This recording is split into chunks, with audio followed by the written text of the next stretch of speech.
Qu'est-ce qui t'amène ici? Me l'a mis.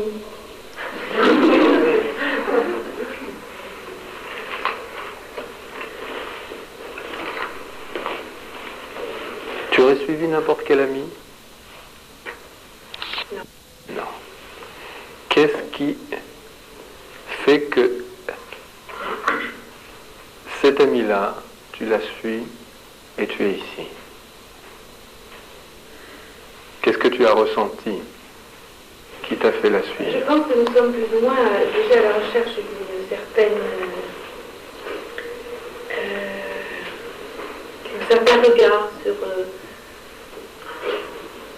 sur ce que l'on pourrait appeler peut-être soit la réalité des choses, soit... Alors bon, on est venu voir ce que vous disiez. Pourquoi tu l'as... Qu'est-ce que tu as senti chez elle? Qu'est-ce qui a fait que tu es venu ici? Oui, il nous arrive de partager certaines... Tu peux dire, nous, très intéressés par Krishnamurti depuis des années déjà. Voilà. Et depuis qu'il n'est plus là, vous êtes la seule personne que je viens écouter. C'est la première fois que je viens vous. Carole me l'ayant dit, je suis venue. Voilà. Bon. Voilà. Tu étais déjà allé voir Krishnamurti? Bon. Alors, qu'est-ce qui t'amène auprès d'un enseignement de cet ordre-là? Qu'est-ce qui te fait te déplacer pour aller écouter un témoignage de cet ordre-là?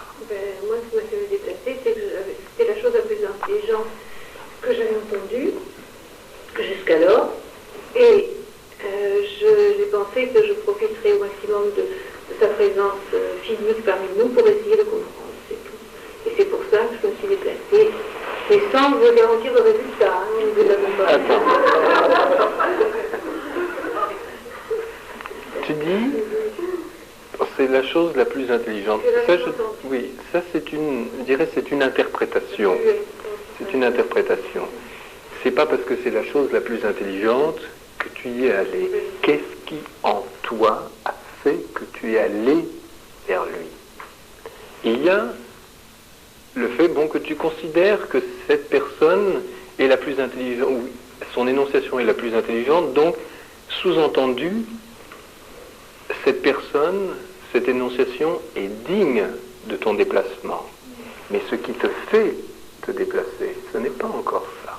Qu'est-ce qui t'a fait te déplacer auprès de cette personne dont la présence, la parole, a été reconnue digne du déplacement? J'ai l'impression que la chose dont il parlait, c'est la seule chose qui vaille la peine. Bon. Cette chose dont il parlait correspondait à quoi en toi?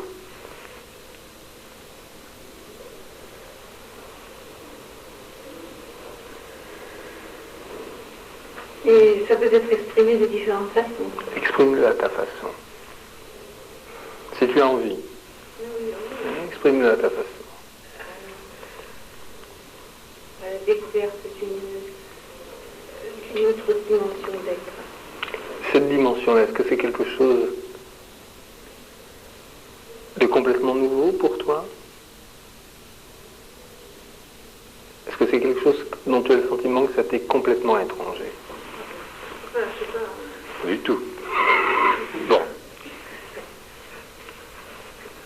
Alors, c'est pas quelque chose qui t'est complètement étranger, et tu as senti que cette personne était digne de ton déplacement. Oui, mais on le prend tel que c'est. Hein? Et alors... Et donc plus que d'un déplacement, c'est un engagement profond, c'est quelque chose qui nous concerne profondément. Parce que ce qu'il était correspondait à quelque chose qui ne t'était pas étranger. Tu as reconnu là quelque chose qui ne t'est pas étranger, mais qui n'est pas manifeste en toi. Il est manifeste en lui, mais il ne manifeste pas quelque chose qui est étranger à ce que tu es. Et c'est parce que tu reconnais ça que tu viens. Bon. Lorsque l'on reconnaît ce pressentiment que l'on a en nous, lorsqu'on le reconnaît devant parce qu'il est vivant, c'est ça qui nous bouge, quelle que soit la forme extérieure que ça va prendre. Si c'est au niveau du cœur que cette reconnaissance se fait, la forme que ça prendra n'a plus aucune importance. C'est un détail secondaire. Lorsque tu dis venir pour une amie, c'est ça qui te bouge. Maintenant, le réel dont il est question ici, c'est ce réel qui se reconnaît, qui ne peut être emprisonné dans aucune forme, mais que chaque forme exprime. Seulement des êtres vivent cela consciemment, et leur témoignage est simplement destiné à nous faire reconnaître que c'est cela que nous cherchons constamment. Ça, c'est la première chose. Et ça, c'est l'enseignement.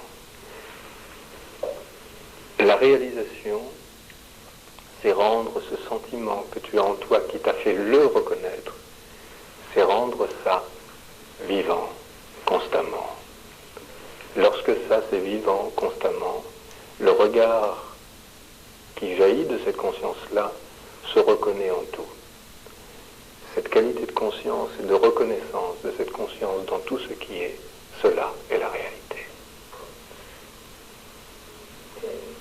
C'est la vie. Mais ce n'est pas la vie seulement clinique. C'est la vie cosmique. Voilà. Ça, c'est la réalité. Et celle-là, elle nous cerne.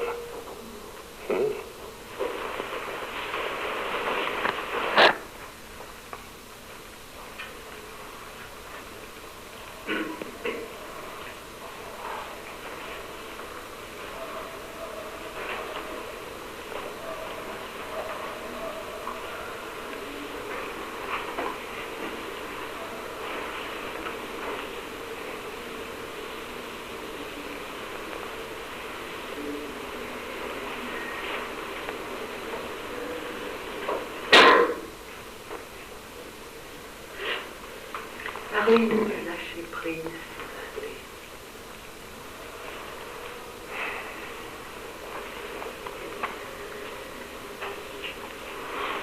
Je vous ai dit, on a commencé en parlant d'une invitation. Vous avez connu, et on peut le connaître à tout âge, mais vous avez connu certainement adolescente, ce moment où on résiste encore un petit peu devant l'homme qui nous tente. Et il y a une façon de s'accrocher là. Et puis le comportement de cet homme, sa présence, ce qui se passe, toute une ambiance fait qu'à un moment donné, ça lâche. Le lâcher-prise, c'est ça.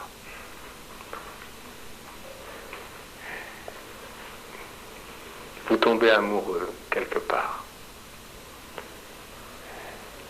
Et vous ne pouvez pas faire autrement que lâcher. Vous cédez à l'invitation.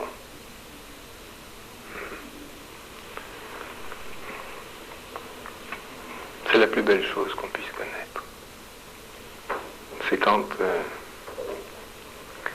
le divin vous inonde tellement que vous ne pouvez pas faire autrement que de céder à l'invitation. Ce n'est même pas vous qui lâchez prise. Ça ne peut pas faire autre chose, ça ne peut pas être autrement. C'est cette confiance qui vous emplit à ce moment-là, mais c'est une confiance qui n'a rien à voir avec les stratégies habituelles. On a confiance dans le comportement de quelqu'un qui va tenir sa parole. Non, ça n'a rien à voir avec ça. C'est l'acte de foi ultime. Vous êtes empli de ce sentiment de parenté avec la vie. Vous êtes inondé du vivant. Et seulement quand vous avez cela en vous, il y a une confiance qui vous habite que vous n'avez jamais connue auparavant. Vous n'avez connu que la peur, la protection, la défense, le sentiment de l'autre, du conflit. Quand vous êtes habité de ça, vous avez le sentiment total de votre non-séparation avec tout ce qui est. Et le seul sentiment qui est en vous, c'est cette vie t'aime. Et à ce moment-là, vous ne pouvez pas faire autrement. Quand ce sentiment vous habite, ça lâche. Et au moment où ça lâche, on ne peut même pas dire que c'est une ouverture comme ça, c'est une ouverture... et vous êtes tout ça. Seulement, c'est le propre de l'humain que de vivre cette intuition-là. C'est notre nature essentielle. Ce n'est pas quelque chose, on pourrait dire comme un pompon qu'on attrape au manège. Et qu'il y en a quelques-uns de bénis qui attraperaient le pompon et pas les autres. Ou des plus grands, hein, des plus hauts. Et c'est pas parce que vous serez sur les épaules de votre gourou que vous l'attraperez mieux. C'est pas un pompon. Il y en a beaucoup qui ont des pompons, mais c'est pas un pompon. C'est vous. Vous ne pouvez pas faire l'expérience de la réalité. Faire l'expérience, c'est la réalité. Mais pas seulement l'expérience de la réalité. Faire l'expérience d'être ici, maintenant, c'est la réalité.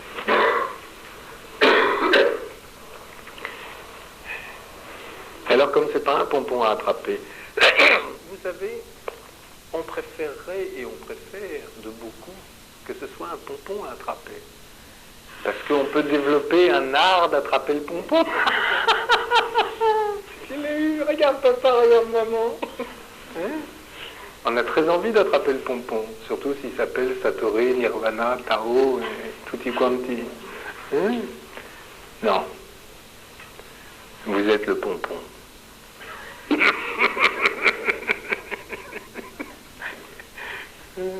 L'Ukma, je suis le pompon.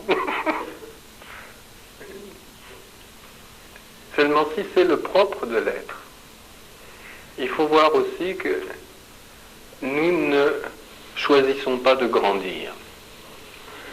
Nous sommes des avortons de l'être. Nous empêchons une croissance naturelle. L'éveil, c'est une croissance naturelle. Tout être est destiné à vivre cette conscience-là. C'est pas exceptionnel qu'un être vive ça. C'est la nature même de l'être de vivre cela. Si on le laisse grandir normalement, mais là, nous ne grandissons pas, nous enflons. Alors, il y a des enflés spirituels, mais ils n'ont pas grandi vraiment. Il faut grandir. Et qu'est-ce qui fait grandir?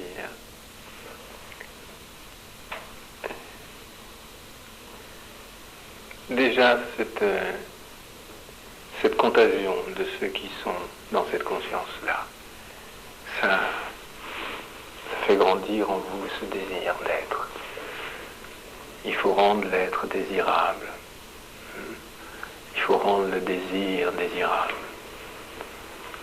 Mais il faut que ça grandisse en nous. Et quand ce désir d'être, ce que certains ont appelé le saint désir, quand ce désir du réel grandit en nous, ça c'est le guide ultime. On n'a besoin de personne d'autre.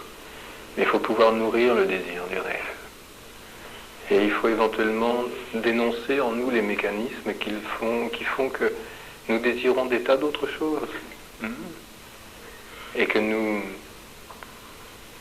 donnons quelquefois au réel une image qui bloque encore le désir, qui fixe encore le désir. Parce que le désir du réel, c'est le désir de désirer infiniment, mais pas ceci ou cela. Alors ça demande un engagement et de bien vouloir grandir. Et quand on grandit, il y a des jouets qu'on laisse naturellement. Ça lâche.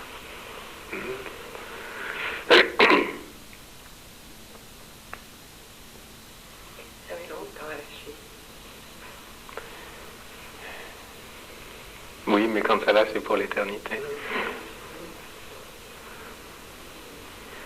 Un aussi long temps, quel qu'il soit, qu'est-ce que c'est en regard de l'éternité? Et en plus, ce temps-là, il faisait même partie de l'éternité. Hein? Ça n'a même pas été perdu. Il n'y a rien de perdu pour l'éternité. Hein? C'est un jeu.